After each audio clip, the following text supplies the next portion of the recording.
Power Talks, empowering you through the voice of truth with your host, Dr. Joel Hunter. Hi, everyone. I'm Dr. Joel Hunter, host of Power Talks, empowering you through the voice of truth. Today's topic is fighting against opioid addiction. And we have with us Seminole County Sheriff Dennis Lima, who has been tapped by Florida's Attorney General Ashley Moody to chair the state's advisory committee on opioid abuse, and Andre Bailey, CEO and founder of Change Everything. I love that name, and one of the conveners of Central Florida's initiative on opioid abuse, Project Opioid. Thank you, guys, for coming on. This has startled me how much I'm aware now of the problem that we have, the problem that our nation has. It's not just us in this territory, but Sheriff, let's start with you. You've been tapped by the Attorney General to not only address the statewide challenge, but also I know from a meeting at Seminole County Emergency Operations Center that we have something going in Seminole County that's very specific. You have a lot of knowledge about this. Could you give us just a brief summary of how this seems to be suddenly upon us and the kind of the scope of the epidemic? Yeah, thank you for having me on, by the way. And I'll be as brief as I can with this, but really this took probably 20 years in the making. When we saw the pill mills across the country, but particularly here in the state of Florida, we found that 98% of the top prescribing doctors were here in the state of Florida. There were 850 pill mills across the state. Wow. And Attorney General Pam Bondi started the PDMP system, which was a prescription pill tracking and monitoring system, which really let us know how many doctors were prescribing large quantities of pain pills and the people who were receiving. So that kind of put an end to the doctor shopping. And if we remember just a handful of years ago, it wasn't uncommon to see a line around a building with people who had become dependent on the substance. When we put those strike forces together and closed those pill mills down, all the people that were in line had already become addicted. Actually, 85% of the people who are now addicted to an opioid were at one time legally prescribed a drug by somebody that they trusted, their physician or a doctor. This was, my word, really a racket from many of the large pharmaceutical companies. Some of the main players actually pled guilty in federal court, paid big settlements, and now we're here trying to clean up the mess. Our Attorney General, Ashley Moody, has made this one of her top priorities coming into office, because as a federal prosecutor and a circuit judge, she's seen this up close and personally. So we put this team together to really, really make a difference, because the greatest contribution that we can make in any civilized society is to preserve and protect human life, and that's what we plan to do. Andre, you have been key in this region, Central Floridian of the Year a few years ago, in bringing major issues to the attention of the public. You were key in the homelessness effort, still are. You're still doing that on a national scale and still key locally. But when Florida Blue wanted to start a regional effort, they came to you to organize that. How do you plan on getting the different sectors of our community together to prioritize this challenge? I don't know that a lot of us know somebody who's not addicted to something. But this opioid thing is a bear that we haven't really wrestled before. So how are you going to go about this? Well, like you said, I think everyone knows someone who unfortunately has been addicted to these drugs, or someone who's lost their life to an overdose death. Listen, Dr. Hunter, this is really the public health crisis of our age. And the stat that Sheriff really got me was that if you live in America you're 50 years old or younger, and you die, the #1 cause of death now is opioid-related overdose death. Wow. And so, for me, Florida Blue, other leaders like Sheriff Lima, the mayors, county commissioners, it's all hands on deck. This is one of those no-brainer issues where I myself am not an expert in the way the sheriff is on this crisis from a medical standpoint, but I'll tell you, a crisis of this proportion, we got to have the business community involved. We got to have faith leaders involved. And the role that I will play is simply to help organize leaders to support the sheriff's initiative, to support our elected officials. And I think the faith community in particular can play a great role, like it did on homelessness, in helping frame the heart and the compassion that we need to show as a community that also will be a big part of solving this crisis. And let me just follow up on that. I just some time ago, not too long ago, there was an inaugural breakfast of multi-sector community leaders, over 300 of them in that room. Who did you invite? I mean, how did that word go out? Who are the first recruited here? So I'll answer that this way. We just put out a small email and said, hey, we're gonna get some folks together, business leaders, faith leaders, elected leaders, and others, and we were overwhelmed by the response. I think the sheriff is absolutely right in that everyone agrees that this is the moment that we have to come together and address this issue. If 85%, he spoke at that breakfast you're referring to, 85% of the people that are addicted and possibly losing their life went to a trusted person. They went to an institution of trust and wound up on a path that ruined their life and sometimes took their life. That's the kind of public issue where all of us have to be involved, and the faith community in particular can step up with business leaders and support Sheriff Lima and say, listen, how are we going to save lives and make our community different? And so that's what Project Opioid is looking to do. Sheriff, when we met at the Emergency Operations Center, there were a lot of green in there. There's a lot of green in the room, uniformed police officers. But you know that this goes beyond law enforcement. This kind of issue is going to call forth not only the different sectors, from the health community, the medical community, the business community, the nonprofits, the faith community, all of these different sectors of our community. But we also need a strategy. What kind of strategy do we have in mind to face something of this magnitude?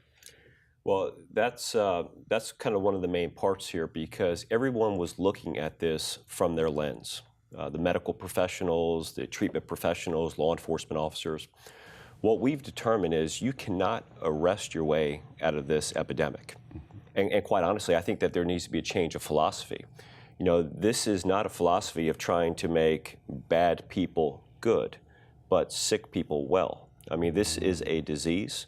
I mean, it is documented. This isn't the typical stereotype of people living under an overpass. Yeah. These are good, hardworking people. They say that 1 out of every 3 people have a personal story of somebody in their family or close to them becoming addicted. And a multifaceted approach where we come together and collaborate. And that's why I was so impressed with Andre's ability to pull all of these community leaders. Yeah. This is one of those things in a very, very partisan type of country right now, yeah, where I don't care if you're conservative, liberal, not involved in politics at all. Mm-hmm. I have not met one person who hasn't said, my goodness, what can I do to help out? Yeah. So putting all of these folks together in a room and making sure that they can collaborate and share ideas kind of walks to that philosophy that there's not one of us that's smarter than all of us. Yeah. And the collective IQ of the group is always greater than one individual. Yeah.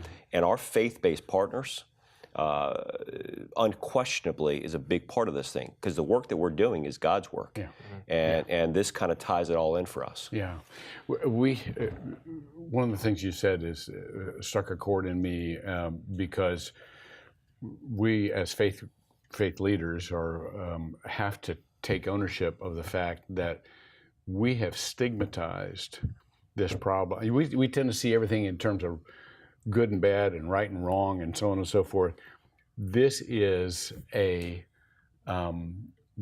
chronic medical condition, and we have to destigmatize for people to be able to say, "I got a problem here," or they'll be too ashamed to do that. How do we speak to that? The faith community, I think, can be the best antidote and the worst enemy if it's not careful when it comes to issues like the opioid crisis, addiction, homelessness, because we have this tendency in the faith community. I think it's just our human nature to someone struggling, and we say, "Oh, they must have made bad decisions. See, they're an addict. They chose to do something wrong."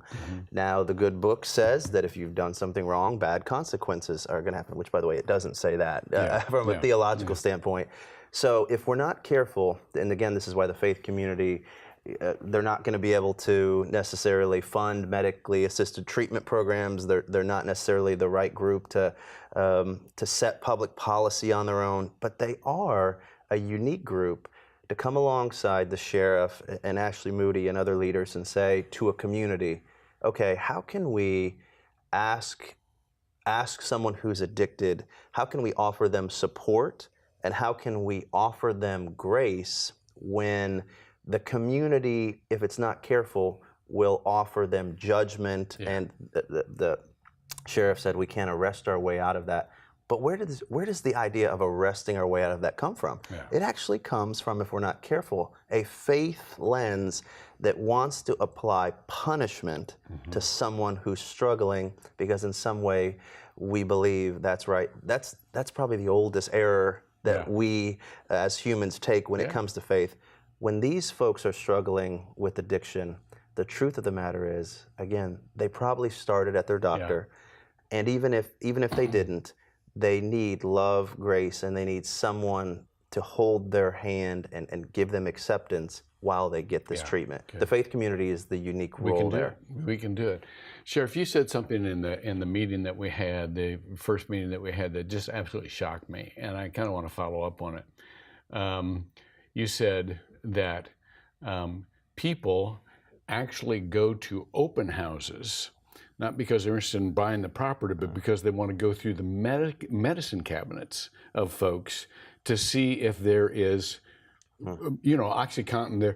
So I went home and I looked in the place where we keep our pills. I found, I just couldn't believe it. There was a vial, or whatever you call those things, of OxyContin from years ago when I had minor surgery. I don't take drugs because I just am scared of them. And so I just took an aspirin after the surgery, and I toughed it out. But it was full. Then my wife had broken her ankle, and so she had a variety of an opioid there. I immediately poured them down the garbage disposal. But we all have these stashes in our house, and we don't even realize they're there. Two questions. First of all, how can we get rid of the stashes? Do we just, throw them down the drain, or what? And second of all, how now, you made a little reference to this before, are we de-incentivizing doctors at just the freely prescribing as many pills as they think it might? Because there were enough to get me addicted. Sure. To be honest. So everyone understands kind of how this evolved. What would happen is somebody would go in, see the doctor for a back injury, let's say, and the doctors were over-prescribing in my opinion, but they thought that they were doing what was in the best interest of the patient. They were told that OxyContin, particularly, was 0.5% likely to become addictive. So they're prescribing in heavy doses, like 30 pills with a renewal without seeing a doctor again 2 or 3 times. Now you can think if you're a working person who doesn't have vacation time, supporting a family, you go in there with an injured back and you receive these wonder drugs, this medicine. Your back no longer hurts you, so you take the medicine, you're like, you know what, maybe I don't need to have that surgery. Maybe I can put that surgery off. And then you become dependent on this. 1 out of every 10 people have an underlying dependency issue that they may not even know about. So then you get hooked to the drug. We put the PDMP system, the monitoring system that tracks how many pills somebody's getting, what doctors are doing. And specific to your question to doctors are now prescribing 3 to 7 day doses max. Great.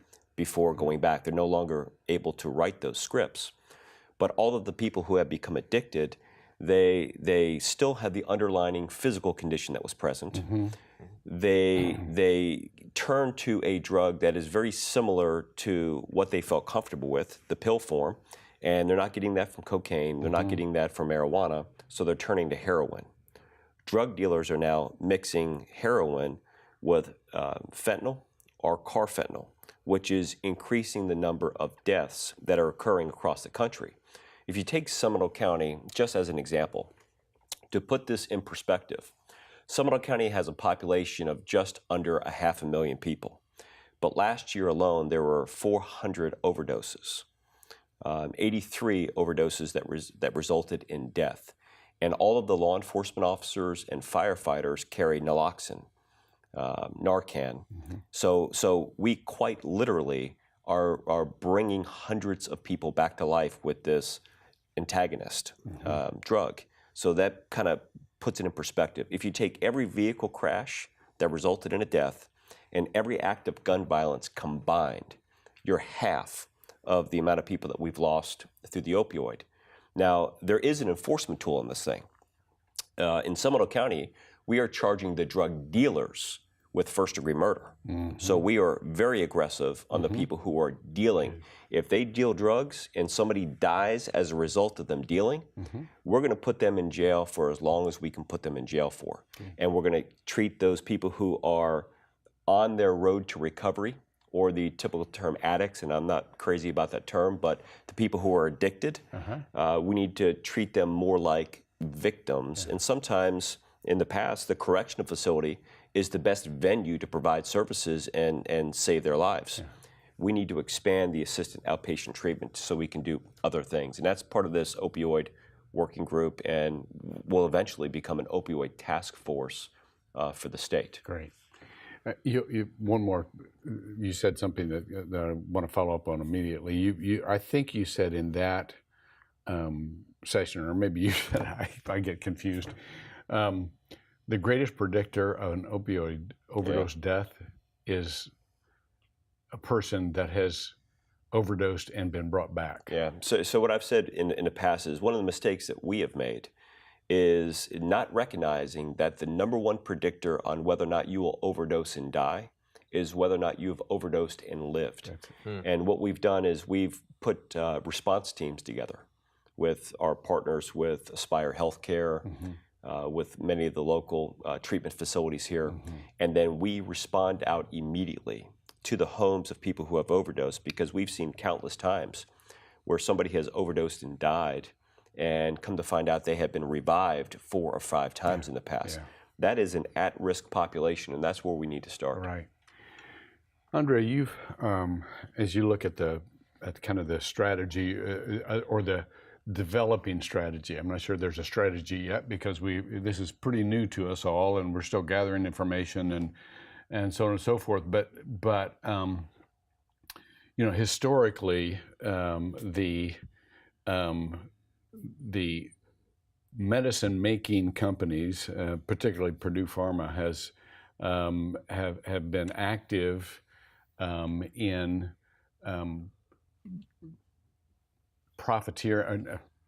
have been active in selling their product, and there's not been much legislation, not been many policies to kind of call that out and be more discerning about that. Do you have any ideas, or do you know that people are going to be working with the state legislature to shape a new approach? I actually think the sheriff's better to answer that question. Put him on the spot with that one. But I would say piggybacking off of something he just said. So 85% of these folks started at their doctor, which means they're working folks. They're people that go to the church that you pastored, or they may work in law enforcement. They get addicted to these drugs. They overdose. They almost die. They're revived back, and they go back to those drugs. How powerful is a drug?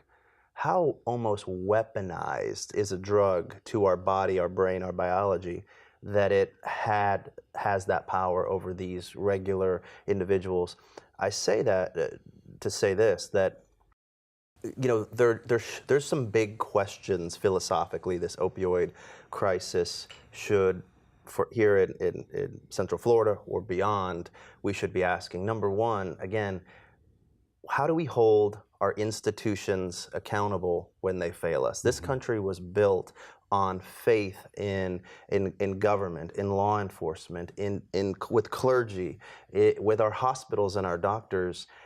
And if you can't trust the institutions that hold up our society, who can you trust? So I think I know there's a lot of people that talk about Purdue Pharma. It's almost like a regular part of the dialogue. But boy, if it's true, what seems to be true about them, there should be a lot more consequences than what we've seen.